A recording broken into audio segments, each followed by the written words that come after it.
Assalamualaikum warahmatullahi. Bismillahirrahmanirrahim. Alhamdulillahirabbil alamin. Nahmaduhu wa nasta'inuhu wa nastaghfiruh wa na'udzu billahi min shururi anfusina wa min sayyiati a'malina. May yahdihillahu fala mudhillalah wa may yudlilhu fala hadiyalah. Asyhadu an la ilaha illallah wa asyhadu anna Muhammadan abduhu wa rasuluh. Allahumma salli ala Muhammad wa ala ali Muhammad kama sallaita ala Ibrahim wa ala ali Ibrahim.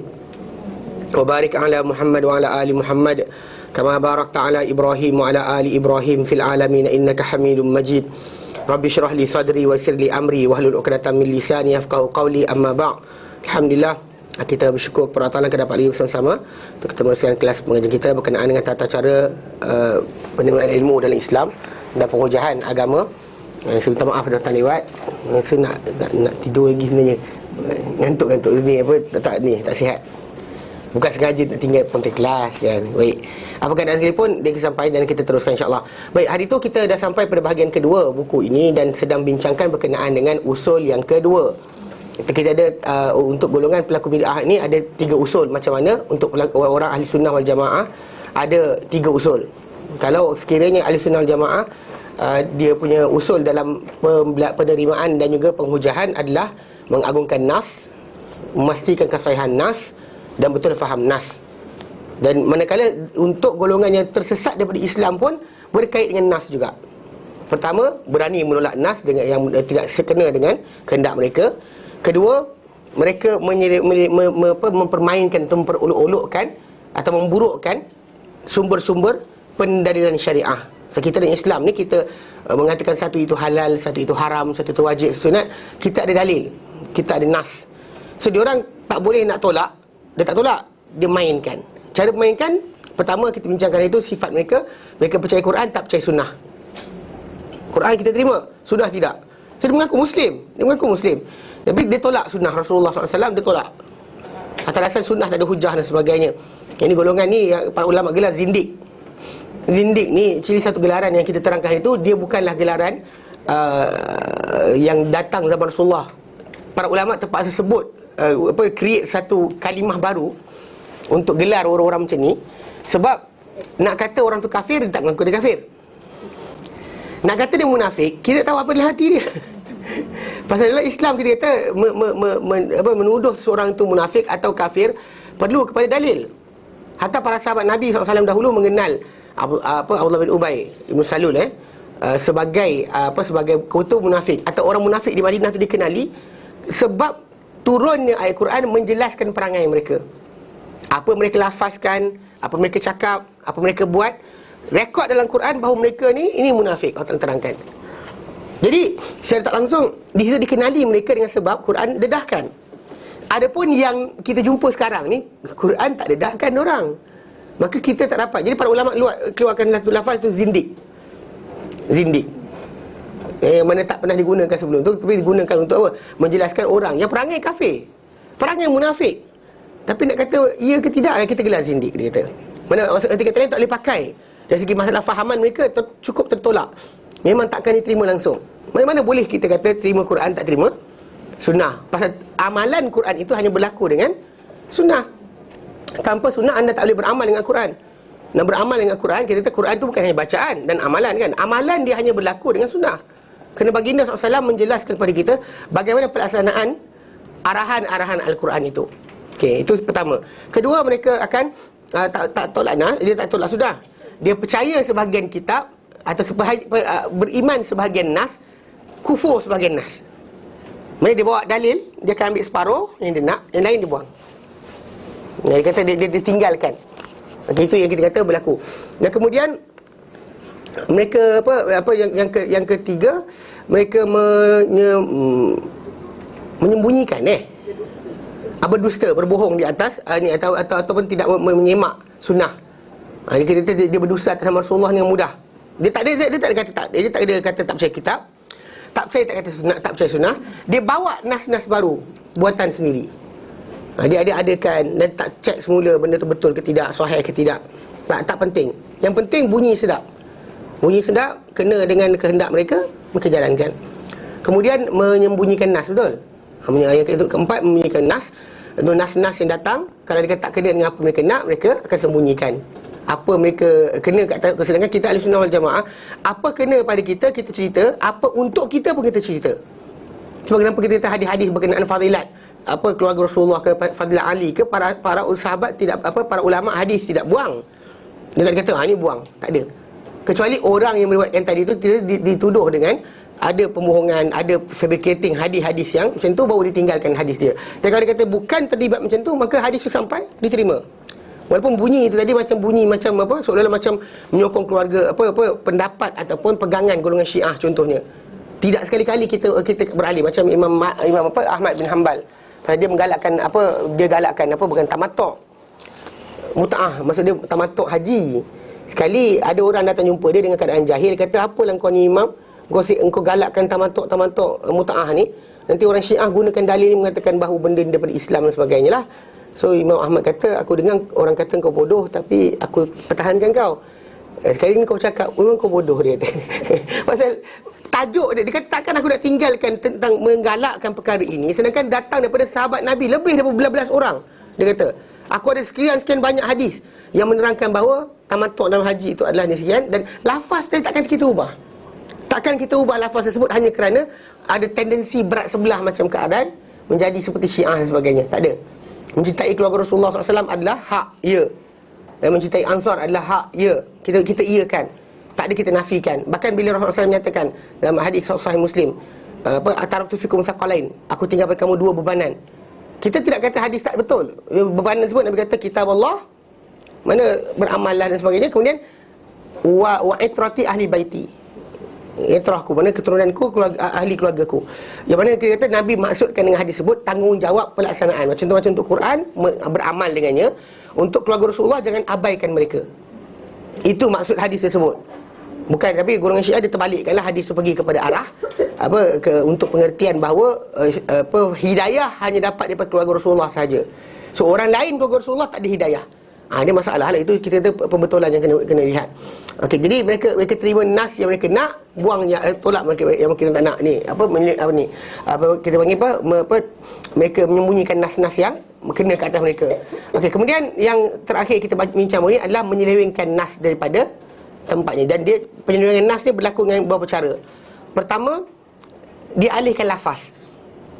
Lafaz, contoh macam berlaku pada Bani Israel, Allah Ta'ala suruh mereka kata hittah. Faqulu hittatun, katakanlah hittah. Bila Allah Ta'ala nyatakan pada Bani Israel untuk sebut perkataan ini bila mereka masuk bandar berkenaan, bandar yang ni. Mereka ada perhentian sebelum mereka sampai kepada arahan Allah Ta'ala untuk masuk ke dalam Palestin.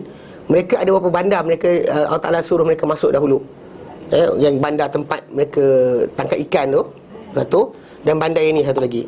Ulama kata ada 2-3 bandar sebelum mereka masuk ke Palestin yang mereka enggan masuk, dan Allah Ta'ala pisahkan mereka dengan Musa AS. Jadi dalam ayat berkenaan, Allah Ta'ala nyatakan dalam ayat yang ke 58.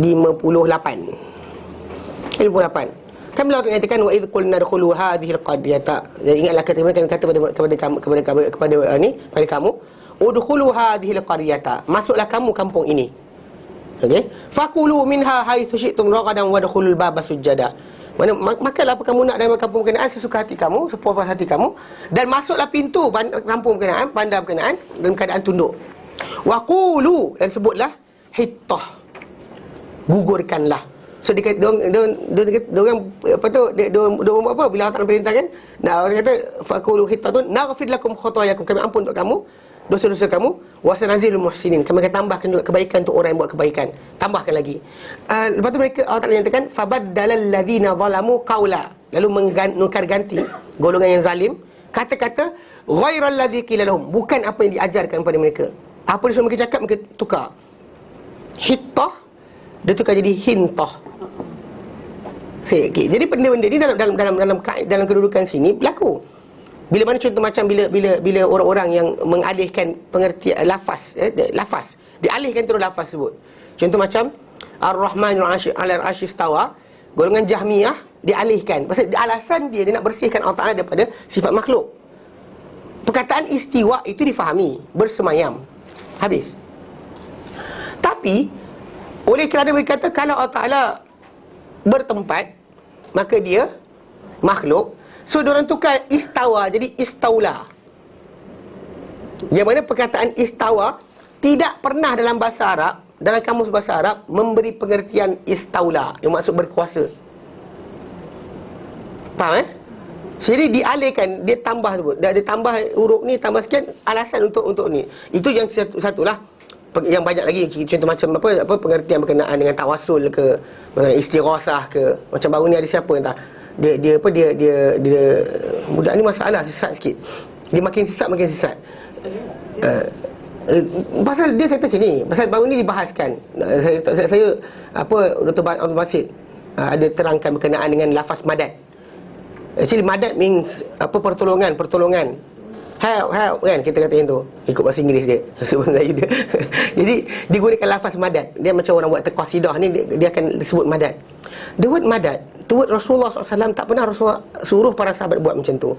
Bahkan kita dan Islam diajarkan, bila macam Nabi ajar kepada kita, wa idza sa'alta, bila kamu nak minta, fas'alillah, mintalah Allah. Tak ada, Nabi tak suruh minta pada baginda sallallahu alaihi wasallam. Mana kita kata, dan bahkan dalam ayat Quran atau seruan utama para anbiya, ani'budullah, sembahlah kamu Allah Taala. Ma lakum min ilahin ghairuh. La ta'budu illa iyyah, la ta'budu illa Allah. Jangan kamu sembah selain Allah Taala. Dan antara benda besar adalah doa. Kita nak bersama Rasulullah SAW, kita ikut sunnah baginda, tapi untuk mendapat doa kita makbul, disyaratkan pertama sekali kepada Allah Taala, bukan kepada yang lain. Tapi golongan ni dia kata tak apa salahnya kan, dia kata madad tu tak apa. Alasan pasal diorang tu madad, macam nasyid dia, tak ingat dah pula. Al-madad ni. Al-madad. Okey. Ni seronok kan benda ni, nak nyanyi dia tak artis dia bagus. Tak payah pakai serban tak apa. Okey. Jadi madad. Dia sebut madad tu kan, lafaz minta tolong pada Rasulullah ni salah. Bahkan kita kata tak pernah Nabi ajar, para sahabat tak pernah buat. Tapi budak ni dia main. Dia bawa hadis dalam Sahih Muslim. Salah seorang sahabat Nabi SAW jumpa Rasulullah dan dia kata, ya Rasulullah, inni uridu murafaqatika fil jannah. Aku nak berteman dengan kau dalam syurga nanti. Dia kata, tengok, kan dia minta dengan Rasulullah untuk menjadi teman Rasulullah SAW dalam syurga. So boleh minta dengan Rasulullah, dia kata. Lepas tu, cuba baca habis hadis tu. Hadis baca, Nabi kata pada dia, fa inni ala dhalika bikathratis sujud. Banyakkanlah, bantulah aku untuk itu. Bantu aku, tolong aku. Mana engkau nak benda tu, aku boleh bagi, aku boleh tolong kau. Tapi bantulah aku ke atas perkara berkenaan bikathratis sujud, dengan banyak sujud. Kepada siapa? Ini simple je. Mana maksud dia, anda layakkan diri anda untuk perkara tersebut dan dia akan sampai. Banyak akan berselawat, dia akan sampai. Tapi tajuk dia sekarang ni, kita kata orang tersebut dia fikirkan mana nak lafaz madad tadi nak dialihkan sama dengan pengertian, mana boleh kan madad dia. Kalau kita memang mengharapkan syafaat daripada Rasulullah terus di akhirat. Terus kan Nabi SAW cakap apa? Nabi kata barang siapa kan, bila yang Nabi kata wajibat syafaati, bila dengan azan, lepas dengan azan Nabi kata selawat ke atasku, dan sebutlah perkataan Allahumma rabb hadhihi da'wati tammati wa salatil qa'imah. Kan man qala wajibat lahu syafaati. Cari hadis yang datang Nabi kata dibuat sekian-sekian, wajib dia dapat syafaatku. You are not hoping to Rasulullah. Harapan kita kepada Allah, rajak kita, harap kita, takut kita kepada Allah, bukan kepada yang lain. Dengan melayakkan diri kita untuk benda tersebut, bukan kita balik pada Rasulullah. Dan orang Kristian kata kami minta pada Isa, apa salah dia? What's the wrongness in there? Jadi kalau kita ada mengharapkan syafaat Rasulullah tu boleh tak? Dia mengharap syafaat Rasulullah berdasar kepada cara yang Rasulullah ajarkan. Kita dalam Sahih Muslim kita lepas tajuk tersebut, memang Rasulullah SAW kata syafaat aku ada. Tapi kita faham juga sebab apa? Buka ayat kursi. Dan ayatul kursi orang kata, orang banyak baca tapi tak baca pengertian dia. Man dzalladzi yashfa'u indahu illa bi'idnih. Siapa kau boleh? Tak ada siapa yang boleh. Yashfa'u syafaat indahu SWT illa bi'izni. Tapi izin Allah Ta'ala tak guna. Haraplah macam mana pun, Nabi tak ada kunci menekan. Pasal apa? Pasal Nabi SAW diberikan kalau tak izinkan. Mana kalau tak izinkan, pusing mana pun tak dapat. So hoping something bukan dari tempatnya, salah. Pasal Allah Ta'ala nak hanya dia menjadi pengharapan. So banyak orang salah faham, dia kata macam suka benda berkenaan. Tahu masalah sekarang jalan macam mana, kan? Kata saya suka makan nasi, saya suka makan nasi, lepas tu tak nak masak nasi, macam mana, kan? Ya Allah, aku nak makan nasi, lepas tu nampak beras kat sebelah tangan, kan? Mesti dengar kata kalau doa-doa pun dapat juga. Masa ada yang macam tu. Tak ada lah. Memang kita tak nafikan ada orang di akhirat nanti yang akan masuk syurga tanpa hisap, kan? Tanpa hisap, tanpa azab. Ada orang masuk syurga actually dah dosa banyak dah pun. Yang kita baca hadis berkenaan dengan najwa, kan? Saya baca kat siapa hari tu? Tak, dia hari akhirat nanti ada orang yang dimasuk syurga, dia terlepas daripada azab Allah Ta'ala. Allah Ta'ala lepaskan. Pasal dia kan kita tahu Allah Ta'ala sebut apa? Yaghfiru liman yasha' wa yu'adzibu man yasha'. Jangan silap faham. Pasal ni Allah Ta'ala letakkan benda berkenaan sebagai garis panduan. Contoh hari tu kita baca hadis ni, kelas ini ke kelas lain, ke kelas malam, tak tahu kelas mana. Yang banyak sangat muka saya. Sekejap.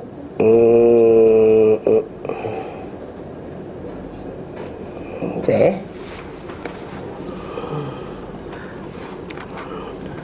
Rasanya ialah ada dalam hadis Bukhari, ya. Contoh dalam hadis Bukhari ni, dalam hadis 2441.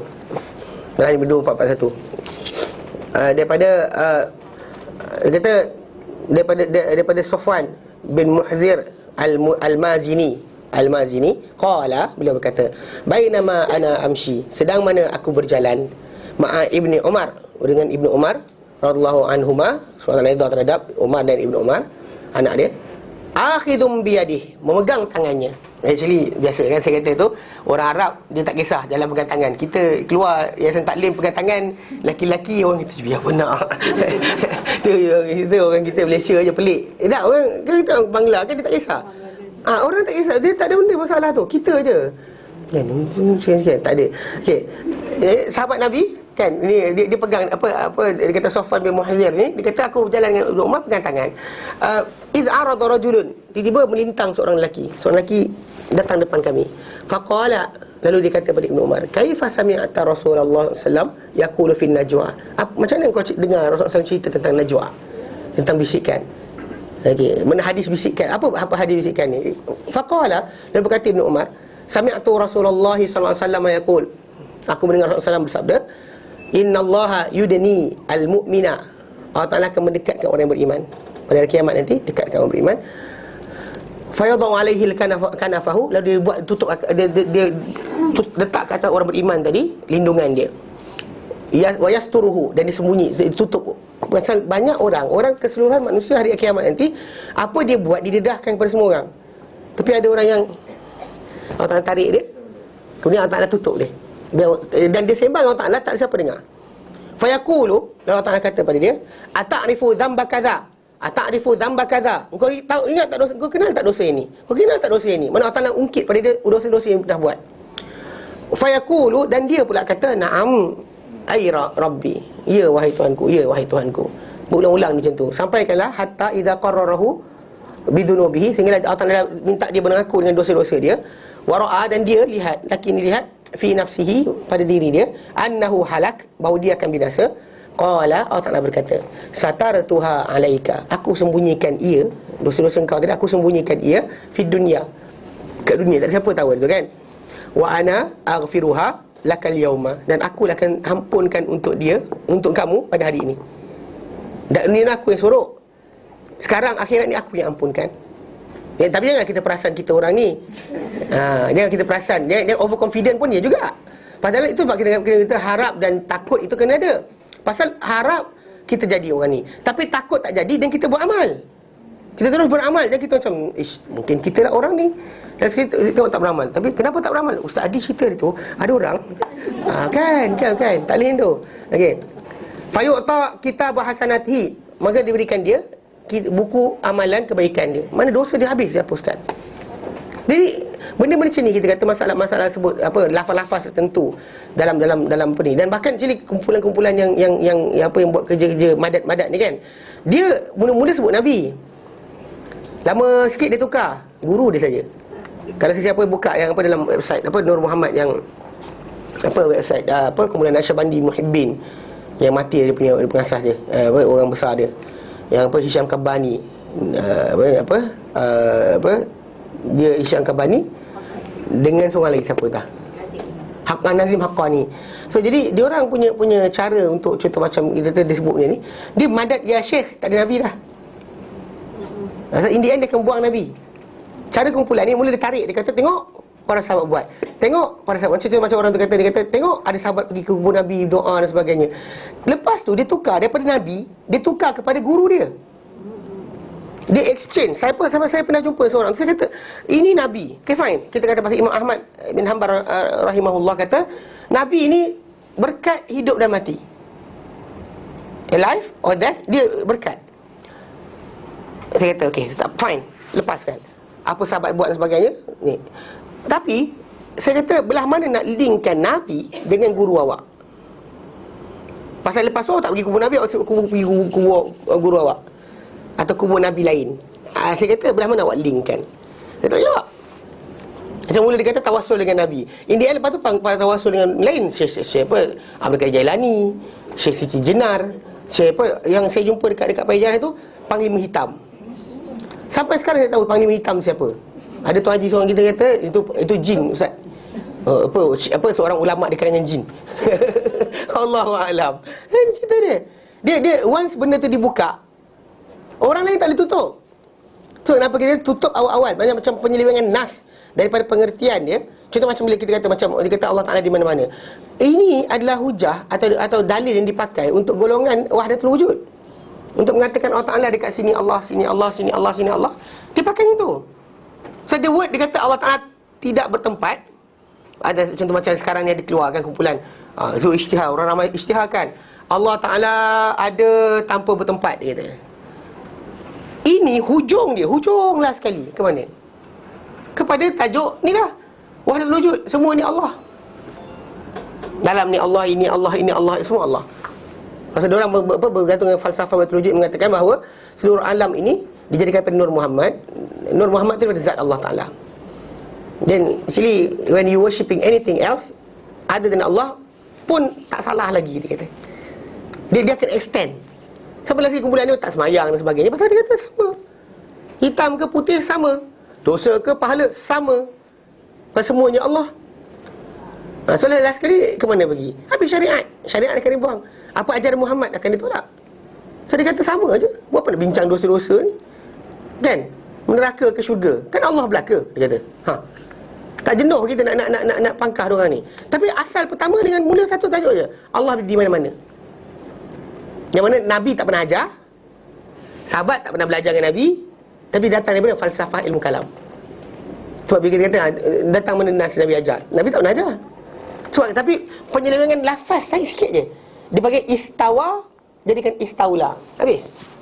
Untuk pegang benda berkenaan. Macam ni kan dulu lepas orang sering amalkan. Sebenarnya Jakim dah keluarkan tajuk ni, tapi orang kita masih lagi zikir. Hasbi Rabbi Jalallah wa fi qalbi ghairullah. Ujung tu Nur Muhammad sallallahu. Ciri. Dan sekarang ni tukar. Benda tak nak juga bunyi tu. Tak nak ambil yang Nabi ajar. Nak juga macam tu. Saya tak faham kenapa. Tapi pasal kita kata benda ni tadi kita kata asas dalam Islam. Jadi pasal Allah, hanya Allah disembah. Lari daripada tajuk tadi, masalah. Lari je. Sebab kenapa kita lihat macam asal para anbiya, kesan para anbiya. Umar bin Khattab anhu di antara khulafa ar-rasyidun. Yang kita kata yang menjadi panduan kita. Yang Nabi kata alaikum bisunnati, hendaklah kamu pegang sunnahku, wa sunnatu khulafa ar-rasyidin al-mahdi min ba'di, dan sunnah para khalifah yang berpetunjuk selepasku. Apa Umar buat bila dapat benda-benda yang tajuk? Memang kita nafikan Ibnu Umar punya kerja jalan sini. Anak Umar lah di jalan sini. Sebab apa Nabi jalan ke sini? Duduk sini kenapa sebab Nabi duduk sini? Umar punya kerja lain pula. Dia nampak orang berhenti untuk semayang dekat satu tempat yang dikatakan dulu Nabi berjanji di Hudaibiyah. Apa dia buat? Dia tebang pokok tu. Dan para sahabat lain tak bantah. Sebab apa? Sebab kalau dibiarkan, dan in the end orang tak tuju kepada Allah lagi. Sakit-sakit anak bawa kat situ, gesek-gesek kat pokok tu, lepas. Ini pasal macam golongan Syiah kan, kalau tahu dia pergi dekat kubur-kubur tu kan, kalau yang pengandung tu dia goyang perut kan, yang dia nakkan keberkatan. Macam mana kan, once kita buka pintu ni tak akan tutup.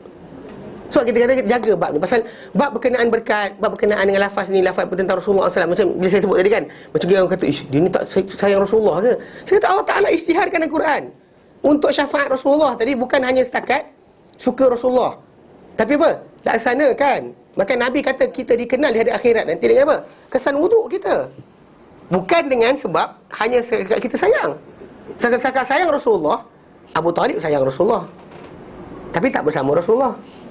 Dia sayang Rasulullah. Diringankan sebab dia bantu Rasulullah, tapi tidak diberikan, dia lepas daripada neraka sebab dia sayang Rasulullah. Sebab bantuan yang diberikan.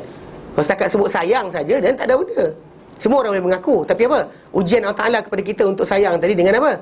Ittiba', ikutan. Bukan dengan tajuk pengakuan. Pengakuan semua orang boleh buat.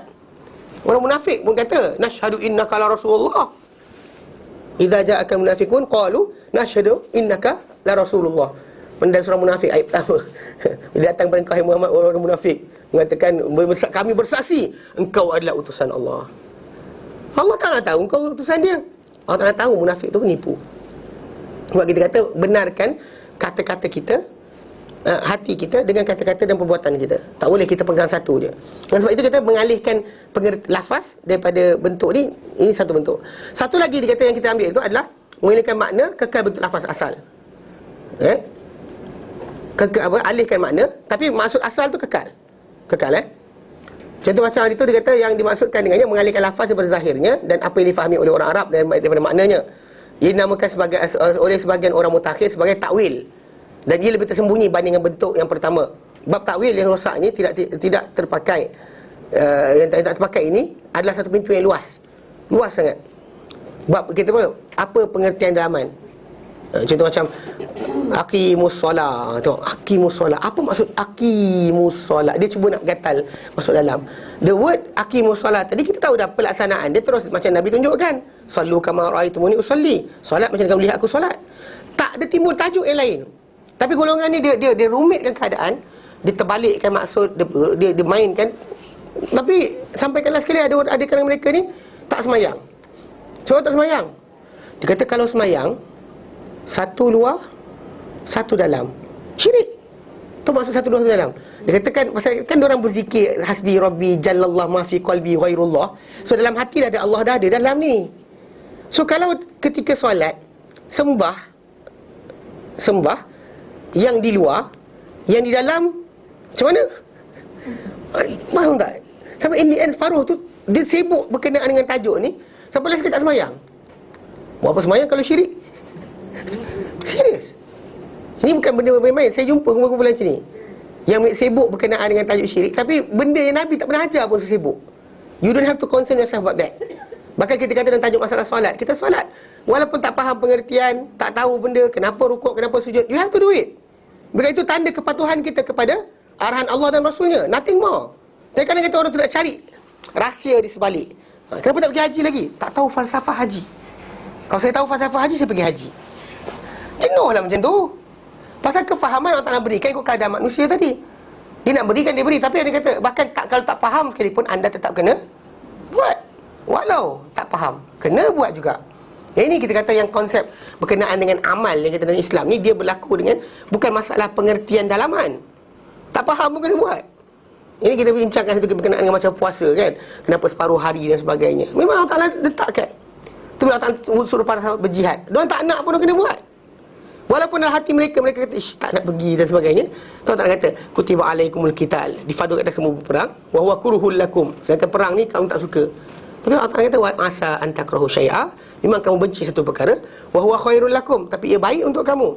Wa asa, dan bimbang an tuhibbu syai'an, kamu sayang satu benda, wa huwa syarrul lakum, benda kamu suka tu buruk untuk kamu. Wallahu ya'lamu wa antum la ta'lamun. Allah Ta'ala tahu, kamu tak tahu. Ini konsep ibadah keseluruhannya. Anda buat sebab ketaatan. Dapat cinta, dapat sayang, dapat sekian, lepas tu. Tapi buat, kenapa? Sebab saya seorang Muslim, saya buat kerana perintah Allah Ta'ala. Sami'na wa ata'na, jalan. Walaupun kita tak faham, walau tak faham.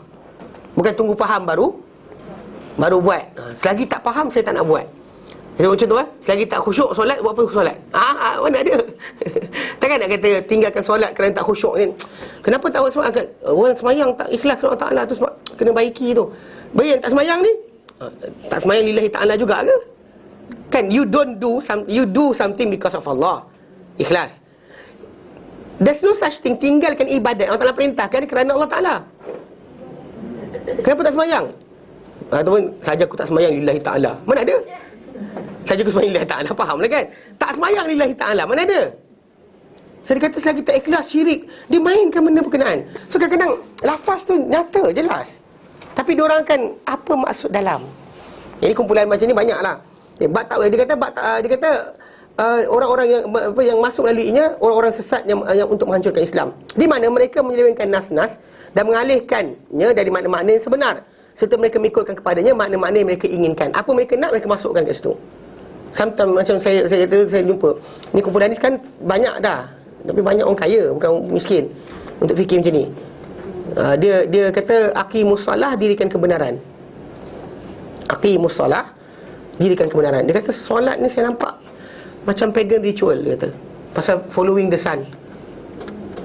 Macam itu. Tapi bila kita baca pada Al-Quran surah An-Nisa, Allah nyatakan inna salata kanat 'alal mu'minina kitaban mawquta. Solat ke atas orang beriman kefarduan berwaktu-waktu, dia diam. Oh, memang ada waktu ke? Pasal dia kata patutnya sembah Allah Ta'ala setiap masa. Kenapa ada timing-timing, dia kata? Bila Allah Ta'ala sebut dalam Quran, solat itu, dan surah An-Nisa, solat itu kata orang beriman adalah kefarduan berwaktu-waktu. Dia macam, ada ayat tu ya, salin saya cukup ajar untuk ni kan. Pasal dia bukan budak, tapi kefahaman dia macam tu. Dia kata aqimus solat. In the end saya tanya dengan dia, abang kata aqimus solat itu maksud dia kebenaran, abang dah dapat kamus mana? Arab ke? Arab Inggeris ke? Inggeris Arab ke? Inggris. Belajar bahasa Arab, Inggris. Akak buat apa tu? Kamus Inggris. Oxford Dictionary. Buat apa belajar bahasa Arab? Itu bukan apa kamus Inggris. Macam mana nak jumpa? Faham tak? You are searching the meaning of something outside the language punya ni. Macam mana? Bahkan dipikul pada perkataan solat. Atuz zakah, datangkan pembersihan diri. Itu dia ambil lah meaning yang ada meaning yang masuk. Tapi perkataan solat, saya kata abang buka kamus mana? Saya kata dia diam. Apa masalah lah, saya kata. Interpretation Al-Quran tadi, meaning dia, maksud dia difahami dengan apa para sahabat tunjukkan. Whenever seorang tu cari meaning Al-Quran bukan dengan macam yang para sahabat tunjukkan, dia masalah. Dapat mana? Bahkan pikulkan kepada ayat Quran benda yang bukan kerja ayat Quran pun salah juga. Macam orang yang kata kalau baca ayat sekian, lepas tu kemudian anak dia akan taat dan sebagainya. Kan meaning tadi bukan untuk itu. Macam dia kata kalau baca ayat sekian, nanti tak ada penyakit jantung. Ayat tu berbunyi, jangan buat, saya bagi tahu je.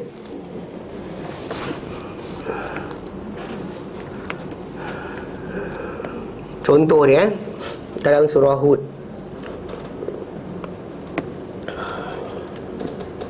Tunjukkan sikit.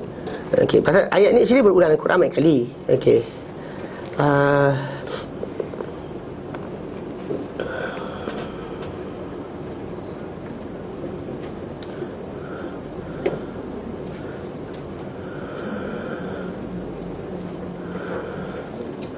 Fattaqullaha wa ati'un.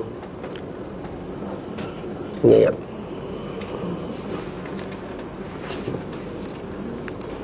Contoh kan dalam surah Hud ada, yang surah lain pun ada. Okey.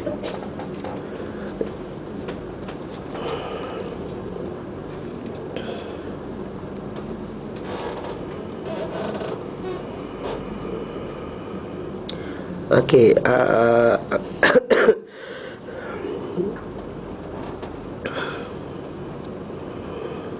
okey, antaranya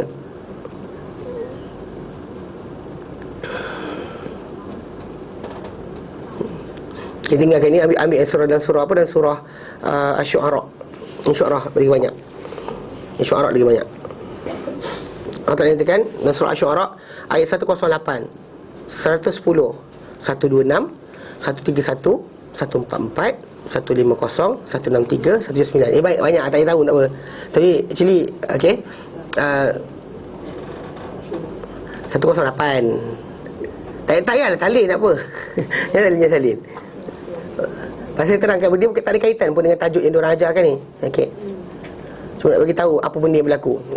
Salah abang tu datang, dia mungkin tahu concern kot, sakit jantung dan sebagainya. Lalu ada kata ada orang tanya ajar dia. Okey. Ayat tu berbunyi ni.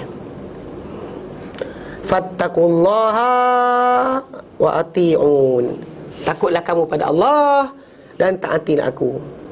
Kalau kita buat 126 dan sampai ni ada dalam dekat 8 kali berulang. So dia kata ada orang ustaz bagi pada dia suruh baca ayat sekian-sekian. Dia bila tanya saya betul ke tidak, saya kata salah. Dia kata kenapa? Saya kata abang tahu tak maksud dia apa? Tak tahu. Okay, sekarang saya terang kepada abang. Para anbiya, ni kisah ni Nabi Nuh 2 kali dia ulang. Dia ulang setiap para anbiya tadi bila dia jumpa kaum dia nasihat kaum dia. Antara nasihat dia pada kaum dia adalah takutlah kamu pada Allah, taatilah aku. Takwalah kamu pada Allah Taala dan taatilah aku. Ini ajakan dia. Nabi Nuh cakap apa dalam 126 apa Hud, Nabi Hud. Nabi Hud 126. Dan soalan kalau kita pergi depan nanti Nabi sikit, semua sebut kata yang sama. Tak ada kaitan pun. Apa kaitan dengan abang penjantung? Dia diam. Tapi yalah, saya kata tu nak faham ke sekarang? Pasal kalau pen guna untuk apa? Tulis kan. So jangan guna untuk nak kereta. Ustaz tolong kereta saya rosak. Sekejap saya ambil pen saya. Tak ada kaitan kan? Tapi benda ni yang berlaku bila masyarakat kita, dia selewengkan pengertian, dia kaitkan dengan diri dia. Contoh macam orang bersilat, dia ambil ayat untuk tumbuk orang tumbang dan sebagainya kan. Benda tadi tak ada kaitan pun. Ayat tadi datang herdikkan para nabi kepada kaum dia. Contoh kata iza batashtum jabbarin kan. Bila kamu genggam tangan dalam keadaan rengus. Kan kamu sombong. Jadi itu kata-kata marah para anbiya kepada kaum mereka. Datang kita ambil kita kan. Ini kita tumbuk orang. Salah lah. Jangan amalkan okay. Baik. Contoh lagi kemudian macam dia nampak anjing datang, tabbat yada abi lahabi. Apa tak pula masalahnya tak ada masalah tak? Dia jadi macam benda tadi tak ada kaitan pun. Kan? Tak ada kaitan dengan ayat tadi. Jangan tanggungkan pada ayat tadi sembarang benda, bukan tugasan dia, bukan pengertian dia, bukan maksud dia. Datang untuk mengajarkan kita berkenaan dengan mukjizat Rasulullah SAW, bahawa Abu Lahab takkan masuk syurga. Takkan masuk syurga, pasal confirm masuk neraka. 15 tahun Allah Ta'ala berikan tempoh. Start Nabi berdakwah sampai Nabi pindah ke Madinah. Dan perang Badar balik perang Badar dia mati. Mati lepas tu. Dari tempoh 15 tahun lebih kurang. Mana lepas turunnya ayat tabbat yada abil habi watab, dia boleh nafikan Quran tu, simple je, syahadah je. Kalang kabut orang Islam ketika tu. Tapi masalahnya dia tak buat. Ni yang kita kata Allah Ta'ala alihkan mereka, dia terus tidak boleh lawan Al-Quran. Itu tajuk dia. Datang kita nampak anjing, kita baca. Anjing tu kata, ya Allah sesat juga ni. Dia lari. Anjing tu lari, kata, biar benar Muhammad ni kan. Ada baca ayat, jumpa aku baca tabat yada. Apa kaitan aku dengan ayat tersebut? Itu masuk confirm dia pasal tak ada kaitan. Faham tak? Tak ada kaitan. Okey. Telah berlalu kata-kata Bishr al-Muaisi. Dia kata tiada satu benda lebih merendahkan terhadap kata-kata kita berbanding Al-Quran. Apa kita cakap ni, Quran akan lawan kita. Maka perakuilah ia Quran ni pada zahir, kemudian alihkan dia dengan takwil. So ini tengok cakap, ahli syariat cakap ni, kita alih lepas tu. Alihkan lepas tu. Kita cakap macam dia cakap, kita terima Quran, di belakang tu kita lari sikit. Ini masalah pasal dia kata mengalihkan. Dia kekalkan lafaz berbanding kumpulan awal tadi, alihkan terus macam Mu'tazilah.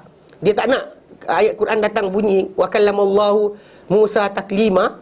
Dia kata tukar wa kallamallaha Musa taklima. Dia kata pasal apa? Pasal wa kallamallahu, berkata-kata Allah kepada Musa dengan kata-kata yang terus. Jadi dia kata tak nak. Pasal kalau kata Allah Ta'ala kata-kata ke Musa, kita ada masalah, dia kata. Pasal macam mana Musa dengar? So Allah Ta'ala garau ke sekian, bahasa apa, huruf macam mana dan sebagainya. Dia sibuk persoalkan benda tadi sampai untuk katakan mustahil. So in the end dia kata Allah Ta'ala tak berkata-kata.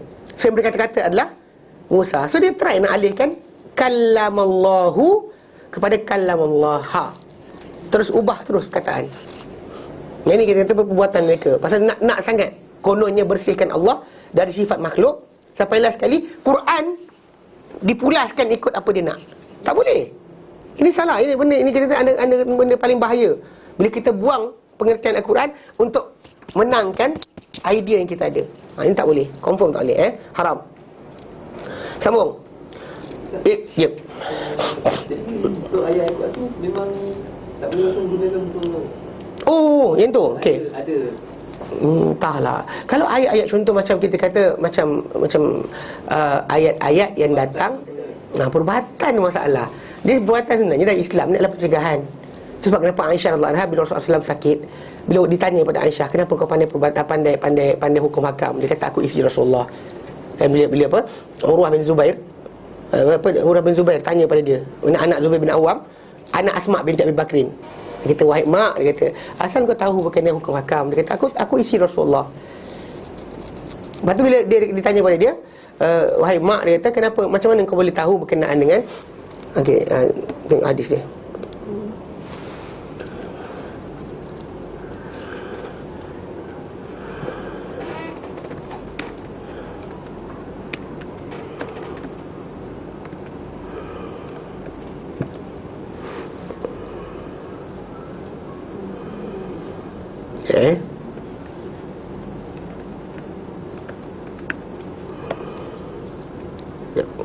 Bila wasik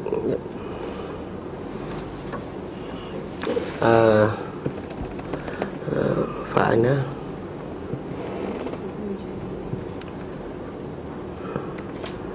ana bin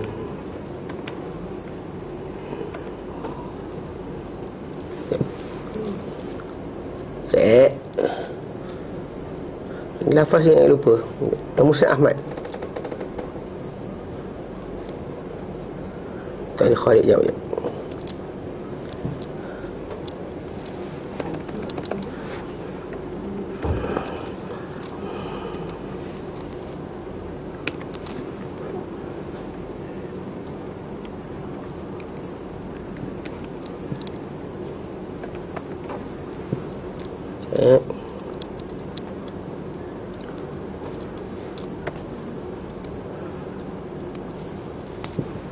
Atau khuhawat.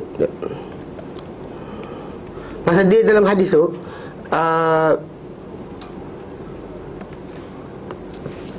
bila mana Aisyah radhiyallahu anha ditanya berkenaan dengan macam dia tahu hukum hakam, dia kata, aku isteri Rasulullah.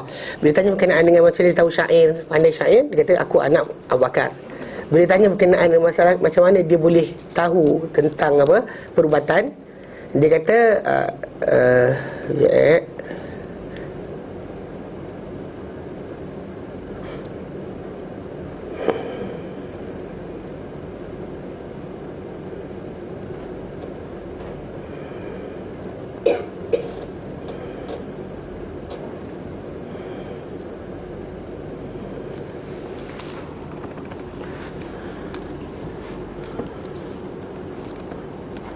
tabib.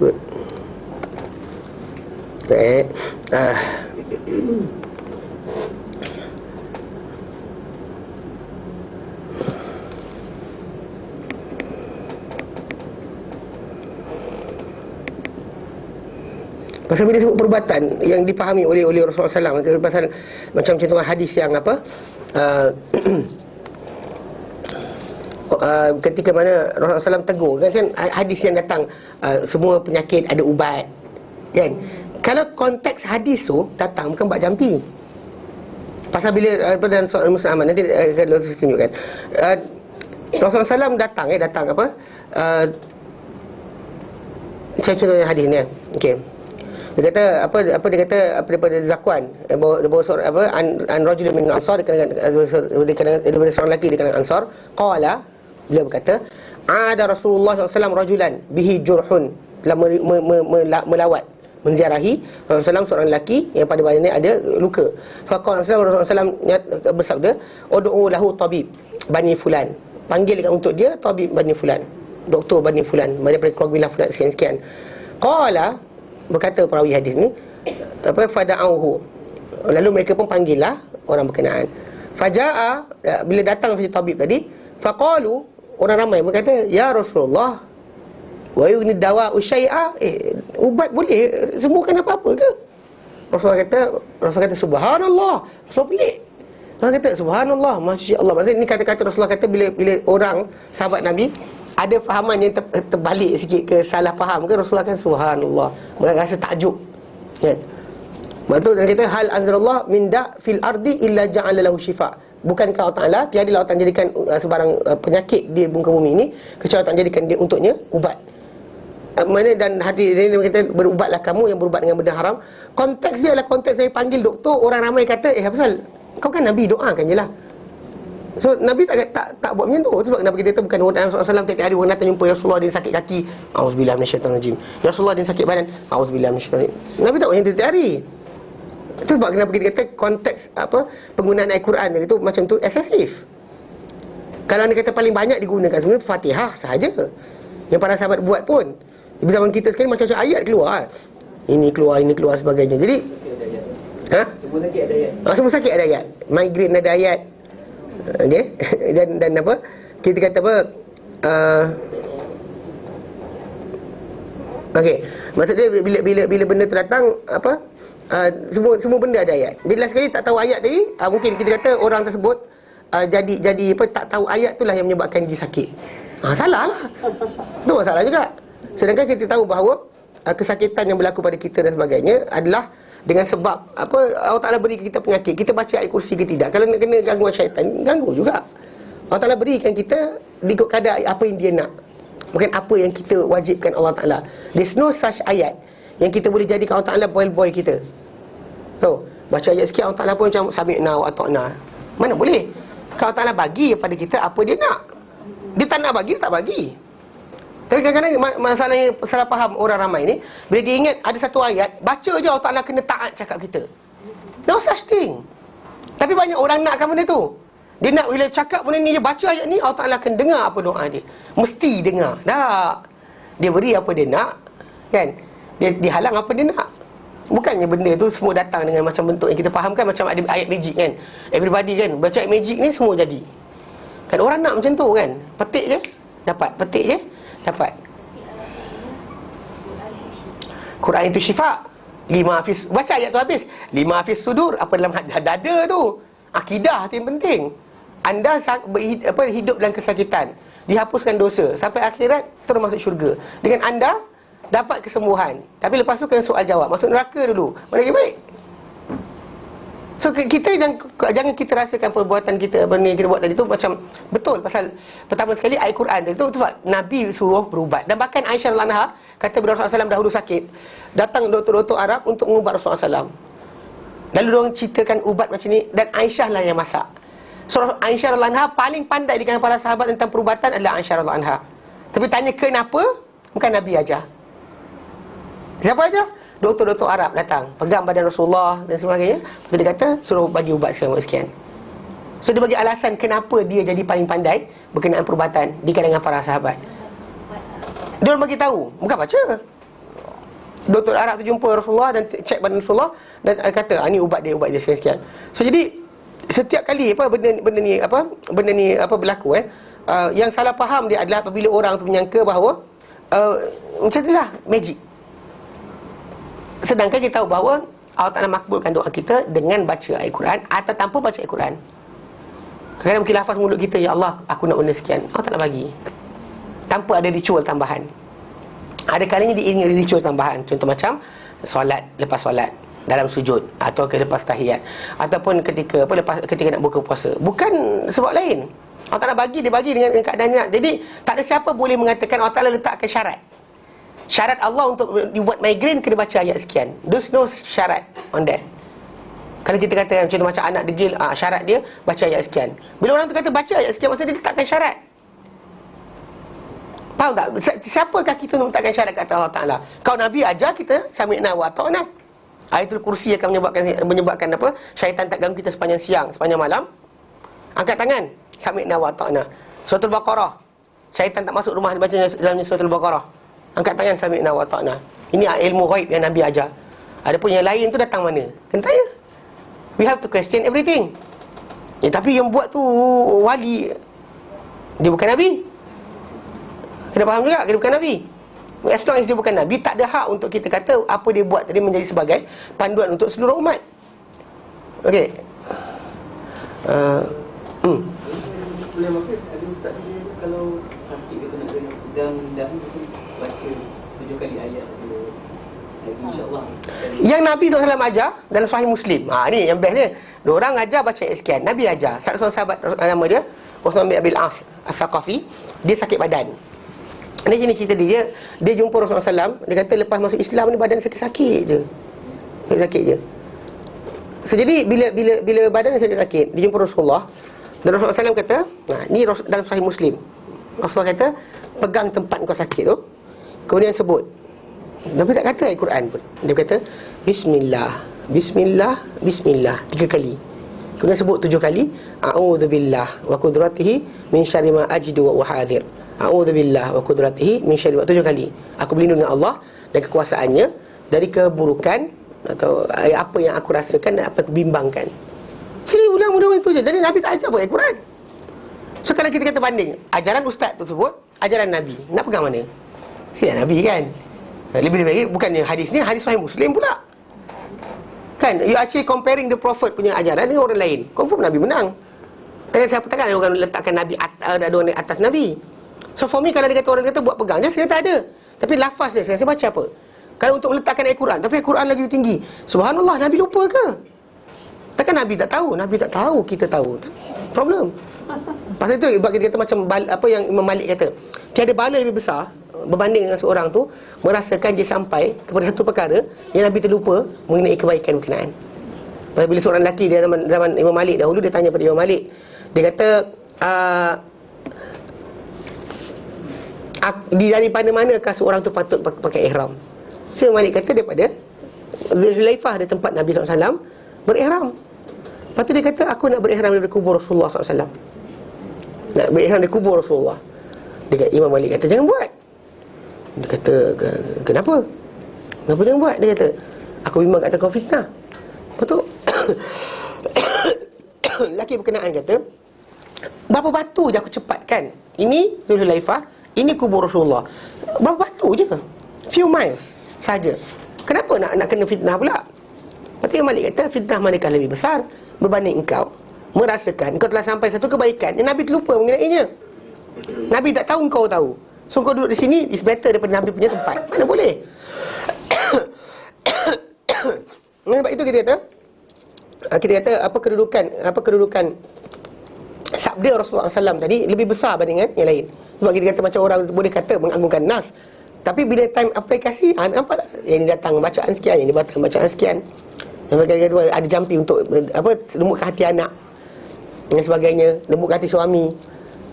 Suami ilmu apa? Ilmu pengasih lah pula, kan? Tapi ini adalah benda-benda yang confirm tak boleh. Kita kata betul. Sebab kenapa kita kata perlu difahami tentang konteks ayat tadi. Al-Quran untuk kita baca, tunggu rahmat turun. Rahmat datang mungkin dalam bentuk yang kita tak faham. Tapi untuk kita kata ayat sekian macam sekian, tidak. So, itu orang ada masalah. Macam Nabi kata dalam hadis Nabi kata, da'u mardakum bil Qur'ani was sadaqah. Sembuhkanlah orang sakit dengan kamu dengan Quran dan sedekah. Tapi Nabi tak tentukan ayat mana. Then you are reading the Quran beside orang yang sakit, tak ada hal. Sedekahkan kemudian doa untuk orang yang sakit tadi, tak ada hal. Tak ada masalah. Pasal Nabi kata itu arahan Nabi. Tapi masalah cara tadi, bila orang tu letakkan satu teknik, dia masalah. Teknik libas pun ada. Libas dengan apa? Dengan batang buluh. Batang buluh, kain dan sebagainya. Wallahualam. Tapi secara asasnya kalau orang tu nakkan kepada pengertian asal Quran tadi, dia tak boleh alihkan kecuali dengan benda yang sama. Kalau dia ambil ayat-ayat contoh macam ketika dia berdosa baca doa Adam alaihissalam dan Hawa dalam surah Al-Baqarah dan surah Al-A'raf, Rabbana zalamna anfusana, kena. Atau ketika dia berdosa dan sebagainya, dapat taubat, baca doa Yunus, kena. Tapi dia kata kalau nak rezeki baca doa Yunus, salah. Yang terbalikkan pasal Yunus alaihissalam, dia baca doa apa la ilaha illa anta subhanaka inni kuntu minaz zalimin. Tadi ketika dalam perut ikan tadi, dalam keadaan dia tertekan sangat dengan kesalahan dia. Bukan masuk ketika macam nak dulu biasa, la ilaha illa anta subhanaka inni kuntu minaz zalimin. Salah. Faham tak? Macam doa Jadi setiap kali doa tu datang, dan Quran banyak doa-doa para anbiya, tapi kena dengan konteks dia. Jangan larikan konteks pula. Kan larikan sini. Macam ketika Nabi Zakaria minta anak. Datang kita baca doa yang sama Zakaria minta, kita minta benda lain pula. Contoh macam minta kita besar. Salah lah. Kamu tak? Dia kena tahu benda dengan apa yang dia minta. Macam Musa dalam surah Qasas, dia doa ketika mana dia lapar kan. Dia lapar. Rabbi inni lima anzalta ilayya min khairin faqir. Tuhanku, aku kepada apa yang kau turunkan dari kebaikan, aku amat-amat memerlukan. Dia sebut doa tadi. Tapi tak ada orang ajarkan doa ketika lapar. Kan tak? Tak ada siapa. Pasal sedangkan kalau ikutkan Musa ketika lapar, itulah yang cakap, Tuhanku, aku kepada apa yang kau turunkan dari kebaikan, daripada rezeki, aku amat-amat perlukan. Sangat-sangat perlu pada rezeki engkau. Lepas tu datanglah, tapi taklah Allah tak turunkan makanan langit. Allah datangkan salah seorang budak perempuan yang dia tolong tu, datang ajak datang rumah. Kata bapak dia panggil untuk bagi upah apa yang dia tolong siram, apa, ambilkan air, cedokkan air untuk apa diorang. Jadi konteks doa tadi tu kena tahu. Dalam Quran memang ada doa, tapi doa yang mana tu? Jadi macam kadang-kadang bila ambil ayat ni tadi, macam fattakullah wa ati'un, di mana relate kan? Nak relate doa tadi, apa ayat tersebut dengan jantung kita, belah mana? Faham? Jadi jangan tanggungkan Quran benda bukan pengertian dia, bukan tajuk dia. Macam juga kalau kita kata contoh macam orang tu tanggungkan meaning Al-Quran, yang salah. Bila contoh macam masyarakat kita, bila dia jumpa orang tuduh dia bukan-bukan, dia kata apa? Al-fitnatu asyaddu minal qatl. So dia kata fitnah itu lagi buruk daripada pembunuhan. Tapi tajuknya fitnah yang dimaksudkan dalam ayat Quran tadi bukan fitnah tuduh orang tanpa bukti. Dimaksudkan daripada ayat berkenaan adalah kufur. Konteks ayat kufur, bukannya maksud tu. Jadi zalim, kadang-kadang ada ayat datang zalim, tapi zalim kan konteks maksud zalim tadi dengan pengertian apa zalim. Tapi pengertian apa? Syirik. So kalau orang tu baca, pasal kita boleh faham, kita kata ayat itu datang dengan pengertian, kan dia buat umum lafaz tanpa khusus sebab. Tapi problem dia, kalau sekiranya telah datang dari Rasulullah SAW penjelasan, tak ada hak untuk kita alihkan pengertian lain. Contoh Al-An'am 82. Al-An'am 82. Allah nyatakan alladzina amanu, orang-orang yang beriman, walam yalbisu imanahum bidzulmin, dan tak mencampurkan iman mereka dengan kezaliman. Orang yang akan masuk syurga, orang yang dapat janji Allah adalah orang beriman yang tak mencampur iman mereka dengan kezaliman. Ni actually benda tajuk ni disebut oleh Imam Bukhari dalam tajuk tafsir. Tajuk tafsir kan, macam mana dialog dia para sahabat dengan Rasulullah tentang tajuk ayat ni. Turun ayat ni, para sahabat Rasulullah SAW datang kepada Rasulullah. Dia kata, ya Rasulullah, kami tak mampu ayat ni. Ayat ni berat. Dia kata apa? Wa ayyuna la yuzlimu nafsah. Siapa dengan kami tak zalimi diri dia sendiri? Semua orang akan berdosa. Maksud zalim kita faham, curi harta orang sekian sebagainya. Bahkan saya ingat tu ketika mana kes ada orang buat tunjuk perasaan dan sebagainya kan, ada imam-imam di atas mimbar baca ayat ni, dan tuan-tuan sekalian, menyekat jalan orang ramai adalah kezaliman. Dan Allah Ta'ala berfirman dalam Quran, alladzina amanu wa lam yalbisu imanahum bidzulmin. Saya pandang di bawah, saya kata salah ni. Sebab kita kata kita boleh pakai zalim itu sebagai umum maksud zalim kalau tak ada penjelasan Nabi. Kalau ada Nabi jelaskan, pasal para sahabat faham, dengar ayat tu, diorang faham lain pula. Diorang faham dosa. Sebab diorang datang jumpa Rasulullah, dia kata siapa tak menzalimi diri sendiri? Kan memang dalam Quran dan surah dalam ayat doa Adam AS dan Hawa. Kan Rabbana zalamna anfusana, wahai Tuhan kami aniaya diri kami sendiri, itu kami berdosa. So para sahabat faham ayat tersebut, maksud dia dosa. Lepas tu Rasulullah kata, bukan macam kamu maksudkan. Kamu tak dengar kata-kata hamba Allah yang soleh, itu Luqman kepada anak dia, surah Luqman ayat 13. Dia kata, ya bunayya la tusyrik billah, wahai anakku, jangan kamu sekutukan Allah Ta'ala, jangan buat penyekutuan kepada Allah Ta'ala. Inna syirka, syirik itu la zulmun azim, adalah zalim yang besar. So Nabi kata dalam ayat ni, zalim ni adalah syirik. So you don't have any authority untuk alihkan meaning tadi kepada lain. Kalau Nabi tak terangkan, dan okey, take it as it is, pakailah pada benda. Baca, tampal dekat sini, tampal dekat sini, datang penyakit, tampal dekat sekian, tak ada hal. Tapi bila datang daripada Nabi penjelasan, stop. So mengalihkan pengertian dari itu pun tak boleh. Macam kita kata macam ayat yang datang dalam surah Al-Baqarah, berkenaan dengan wala tulqu bi aidikum ila tahlukah wa anfiqu fi sabilillah, infaklah harta kamu ke jalan Allah Ta'ala, wala tulqu bi aidikum ila tahlukah, yang kamu campak diri kamu ke dalam kebinasaan. Surah Al-Baqarah. Okey. Ciri ayat tersebut sebenarnya konteks dia memang tengah ayat jihad. Tapi banyak orang dia baca ayat tersebut, dia pakai untuk orang yang sokok. Kita tak suka orang yang sokok, betul? Okey. Memang kita kata salah. Tapi untuk letakkan konteks ayat tadi kepada pengertian tersebut, kita perlukan kepada sokongan. Sebab kalau kita pakai sesuka hati kita, dan orang lain akan pakai sesuka hati pengertian Al-Quran dan sebagainya, mana boleh. Pasal Quran ni ada disiplin dalam kita memahami. Ini sekejap. Kata kias. Nak kias kan, kalau anda kata tak ada dalil, yes, you can use it. Tapi masalahnya ada dalil. Bila tidak ada sebarang ijtihad di hadapan dalil. Faham tak? Dalil datang, Nabi ajar macam tu, dan stop. Kalau anda kata orang tu masukkan juga, macam ni ini tahu fala ulwa asyarul haram. Okey, ayat 195 surah Al-Baqarah. Kan ayat tu. Allah nyatakan, wa anfiqu fi sabilillah, dan infaklah, belanjakanlah di jalan Allah Taala. Wala tulqu bi aidikum ila tahlukah, yang kamu lemparkan diri kamu ke dalam kebinasaan.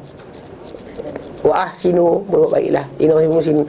Ayat ni banyak orang ambil ayat ni, wala tulqu bi aidikum ila tahlukah ni, dia faham dengan maksud apa? Mencampak diri ke kebinasaan, buat benda bahaya. Buat benda yang membahayakan diri. Kita tak pernah sokong orang yang sokong, bawa kita laju dan sebagainya lah. Bawa motor tanpa apa, motor tu ada tempat pijak, dia tak ada pakai pijak, dia baring. Baring kan. Kan. Okey, tak boleh. Tapi bukan itu ayat yang dipakai. Sebab ayat ini datang berkenaan dengan tajuk. Bila mana dalam satu peperangan Abu Ayyub Al-Ansari kan ketika pergi ke nak buka Constantinople. So bila dalam peperangan sebut, golongan daripada sebelah sana tu, tentera-tentera apa Parsi dan sebagainya, diorang ada kekuatan yang berbeza, pakai gajah dan sebagainya. So para sahabat Nabi SAW, diorang rempuh tau. Adakah mereka ni rempuh musuh tu seorang-seorang? Dia tak tunggu ramai-ramai. So bila ada salah seorang di kalangan orang tu rempuh musuh seorang-seorang, orang ramai ketika tu macam, dia ni telah campak diri dia dalam kebinasaan. Dia kata. So Abu Ayyub Ansari kata, kamu terjemahkan ayat ini macam ni. Dia kata ayat ini bukan macam ni. Bahkan ayat itu turun pada kami, pada golongan Ansar. Bila mana kami dahulu mula-mula awal Islam, kami bantu Rasulullah, kami jihad bersama Rasulullah, keluar, tinggalkan harta dan sebagainya kan, kebun pun tak dan jaga dan sebagainya. Lalu bila Rasulullah SAW, bila Islam mula menang, Islam mula menang dan banyak orang mula masuk Islam, ada di kalangan Ansar ni berkata, kalaulah kita sekarang tinggalkanlah, tak payah buat keluar dah jihad, kita bagi peluang pula pada orang yang baru. Kita lepak, betulkan balik rumah kita rosak, kebun kita tak elok, betulkan balik. Anak-anak kita lama tak jumpa, maksudnya dia faham macam tu. So bila diorang beranggapan nak tinggalkan jihad, kerana apa? Kerana dah ada orang baru masuk, biarlah orang tu pergi. Macam satu idea macam bagus, tapi Allah tak turun ke ayat ni. Faham tak? Jadi secara tak langsung maksudnya dia kata apa? Kebinasaan itu adalah apa? Meninggalkan jihad, meninggalkan infak fi sabilillah, itulah kebinasaan. Bukan maksud kebinasaan tadi apa? Isap okok dan sebagainya. Memang isap okok tu salah, tapi jangan pakai ayat ni. Don't ever use that ayat untuk pakai apa ni kita nak. Macam budak tu main game kan, tengok masa, wala tulku bi aidikum la tahlukah. Adik buka mata lama sangat kan, nanti kornea adik kering, nanti koyak, dia kata. Betul. Ini penyakit zaman sekarang tau. Buka mata lama sangat, tak kedip-kedip kan. Benda tu kering, anda punya kering. Satu pagi macam doktor dekat ada masalah spesialis cerita, dia kata ada orang tu dia kering sangat. Satu pagi dia bangun tidur, mata dia dah melekat di kornea, dia buka je, lapisan kornea dia ni tanggal. Heboh lagi operate dan sebagainya. Cerita. Betul. So anything, makan banyak, wala tulqu bi aidikum la tahlukah. Nampak minum banyak, wala tulqu bi aidikum la tahlukah. Makan minum air gas, wala tulqu bi aidikum la tahlukah. Atau letak kat highway, kan, umur kita wala tulqu bi aidikum, mana boleh kan. Tu sebab kenapa kita kata konteks ayat jangan lari. Pasal ini kita kata pasal dia umum, sama ada benda tadi untuk kebaikan ataupun untuk kesesatan. Either way. Tak boleh kita kata macam ni ustaz untuk kebaikan, tak apa kot, tak. Pasal nanti kalau kita buka yang ni, orang yang sesat pun pakai juga. Dia ambil ayat lain yang dia nak, dia terbalikkan. Contoh macam dia kata, tengok, bila fanafakha fihi min ruhihi, dia tiupkan ke dalam Adam rohnya, dia kata, tengok, rohnya, roh Allah kan. Dalam kita ada. Tengok dia nak mainkan sesat tadi. Yang kita jawab balik, dia kata kalau anjingnya pun ya juga, kan. Siapa ni anjing saya? Kan, badan saya, anjing saya. Tapi bila saya kata badan saya lah, kita faham lah, it's actually part of me. Tapi bila saya kata anjing saya, is it part of me? Bukan kan? Macam tu lah masalah roh tadi. Jangan kita macam Allah Ta'ala tiup ke dalam kita rohnya. Jadi dalam kita ada roh Allah Ta'ala. Jangan main-main ayat kan. Tapi golongan yang sesat ni dia pakai. Itu tak semayang tu. Barang siapa kenal Tuhan dia, maka kan, macam kita kenal ni, macam kita kenal ketua polis negara lah. Langgar lampu merah pun tak apa. Ni ada satu orang saya tegur tu kan. Dia kata yang tu, kalau kita tahu kita ni, kita langgar lampu merah, ketua polis negara, lepaskan. Salah apa? Dia kata, salah faham. Dia main, dia twistkan meaning ayat tadi. Roh, okay, roh apa? Dia tak roh Allah. Ada faham macam mana? So that's the understanding yang kita kata Nabi tak faham, para sahabat tak faham, para tabi'in tak faham, tabi'in tak faham. Hatta imam-imam hadis tak faham. Ulama-ulama tafsir tak faham macam tu. So macam mana orang tu boleh faham macam tu? Macam juga orang yang mengalihkan meaning. Meaning contoh macam tu kita pernah sebut berkenaan dengan tajuk apa? Kan ada zikir tarian, zikir menari. Zikir saya menari kan. Jadi dia tu jadi kat Pahang. Tapi apa? Bila dorang apa nak menangkan apa benda diorang buat, ada siapa tergatal pergi tulis. Okey. Bila gatal pergi tulis, gatal pergi tulis. Ya. Ada tukang jawab. Yang tukang jawab tu memang kita kata wah hebatlah kan. Dia jawablah, dia kata apa sepatutnya apa tak salah kerana apa kerana sekian dia katalah. Dia bagi alasan. Jadi saya pun tulis sikit. Okay. Dia kata rotip tegak atau rotip berdiri, atau seumpamanya kan. Dia bagi alasan, kata Allah Ta'ala suruh berzikir dalam keadaan berdiri, duduk dan baring. So ini dengan berdiri ni, dia kata zikir dengan berdiri. Dan masalahnya apa macam Ibnu Katsir sebut, dia sebut Allah Ta'ala dengan diri kamu kan. Tak dengan keadaan harap dan gerun, bukan dengan suara yang kuat, tak ada suara nyaring pun. Sahabat Nabi dia akan sebut Allah perlahan-lahan. Ibarat nanti janji Allah Ta'ala untuk apa orang yang diberikan payungan pada hari akhirat nanti adalah orang yang mengingati Allah Ta'ala senyap-senyap, diam-diam, sorang-sorang, mengalir air mata dia. Ini orang akhirat nanti Allah Ta'ala payungkan dengan payungan dia. Mana ada orang payung apa zikir Allah Ta'ala bagi payungan, tak ada. So why you apa kita panggil apa, kejar karakteristik atau sifat attributes yang tak kena dengan janji Allah Ta'ala dan Rasulnya. Kejarlah janji yang sama. So dia orang ada benda lah. So bila dia baca dalil hadis, dia orang ada bawa satu hadis. Okey, hadis ni dia bawa hadis berkenaan dengan apa daripada Anas bin Malik Musnad Ahmad. Dia kata dalam hadis ni, dia kata bahawa dahulunya orang-orang Habsyah tu, okey, yazfinun tu actually dengan lafaz menari lah. Dia kata dalam apa di depan Rasulullah SAW, dan mereka menari, perempuan menari, dan mereka berkata, mereka bermain dan mereka menari, mereka berkata Muhammad hamba yang soleh. Ini antara benda yang sebut. So bila kita buka, masalahnya buka tafsir, buka kalau kita kata Quran, tafsir Quran, hadis, ada syarah hadis, bukalah syarah hadis. Bila kita tengok Imam Nawawi rahimahullah, dia terangkan kisah yang sama, tapi Aisyah punya hadis, Aisyah yang riwayatkan. Okey, Anas tengok dari satu angle, Aisyah duduk sebelah Rasulullah SAW dari satu angle lain. Jadi dalam tersebut saya tengok pada yang Imam Nawawi kata. Dia kata kata-katanya telah datang orang Habsyah bermain pada hari raya dalam masjid. Ia adalah dengan yazfinun, yang makna dia adalah menari. Telah membawakan itu kalimah ni para ulama ke atas maksud menerkam dengan senjata mereka dan bermain dengan lembing mereka. Maksud sebenar dia adalah diorang bukannya mari-mari tau. Tahu tak? Jadi hadis itu sahih kan kita, tapi how do you understand? Pasal para ulama hadis tak faham dengan mana orang-orang kita ni faham. They takes the text hadis tadi. The problem is hadis itu para sahabat tak faham macam tu. Pasal apa? Abu Bakar tak terlibat sama nari. Macam nari, best ni nari, Nabi suka, kita nari juga. Umar tak terlibat. Yang buat kerja ni orang Habsyah saja, pasal diorang ada tradisi bermain lembing dan tombak dengan menggoyang-goyangkan badan. Datang kita orang ni dia macam dia ambil hadis Anas, dia tinggal hadis Aisyah. Kita tengok Imam Nawawi kata apa. Dia kata dia membawakan para ulama maksud yang menari-nari tadi, bermain-main tadi, atas maksud mereka menerkam dengan senjata dan main dengan lembing mereka. Dia kata bentuk yang menghampiri keadaan orang yang menari. Macam orang menari, macam orang bersilat lah. Macam menari tapi bukan menari.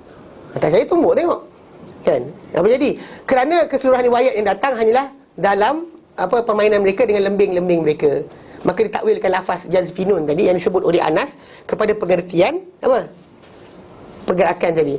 Dan bahkan hadis ni dilakar oleh Bukhari. Imam Bukhari, bahkan hadis ni kalau kita buka dalam bab-bab dalam Bukhari datangkan dan sebagainya, dia letak bab ni, contoh macam dalam terjemahkan, Imam Bukhari letakkan hadis tersebut dan kitab dia apa? Bab al-hirab wad darak yaumul aid. Bab bermain tembing dan juga perisai pada hari raya. Mana semua para ulama tak faham macam mana yang orang tu faham. Saya faham tak? Dia pengertian hadis tadi, understand ni. Tengok, ini menari ni. Tadi. Ada pula seorang siapa, dia kata Ja'far bin Abi Talib. Pernah sekali Nabi puji dia depan baginda Sallam. Nabi kata anta minni wa ana minka. Lepas tu Ja'far datang kepada Nabi dengan bertenteng-tenteng.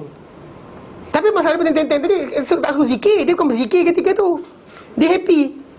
Macam kita kata orang tu happy macam Yahoo dan sebagainya kan, dan sebagainya. Bukannya masalah benda tu. Nabi tidak melarang dia macam bertenteng tadi. Bukan maksud dia Nabi tak melarang bertenteng sambil berzikir. Faham tak? Dia pergi relatekan hadis tajuk lain dengan tajuk masalah tu. Mana boleh? Bahasa kita kata lafaz-lafaz hadis tadi atau lafaz teks-teks Al-Quran tadi, jangan dialihkan dari pengertian dia hanya dengan sesuka hati.